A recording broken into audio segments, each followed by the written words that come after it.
কিরকম প্রচুর বেচা কিনে হয় এখানে, সস্তা সামান তো, সবজি, টমেটো, আলু।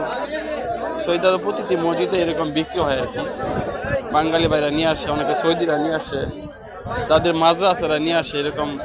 এখানে অনেকটা সস্তা আর কি, দোকানে অনেকগুলো দাম, এখানে সস্তায় জন্য এখানে প্রচুর ভিড়। এখানে সৌদি গাড়ি নিয়ে আসছে আর কি, এরকম অনেক জায়গায় বিক্রি করা হয় আর কি। এখানে অনেকগুলো সস্তা, তো এই জন্য সবাই কিনে আর কি।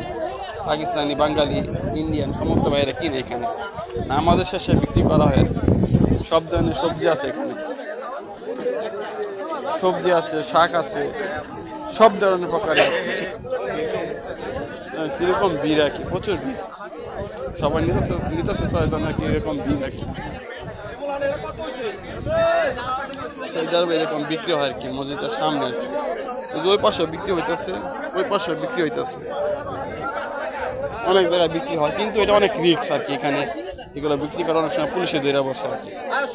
তারপর রিক্সের মধ্যে থাকতে হয়। সৌদি আরবে কি করা যাচ্ছে, এভাবে চলে আর কি দিনকাল।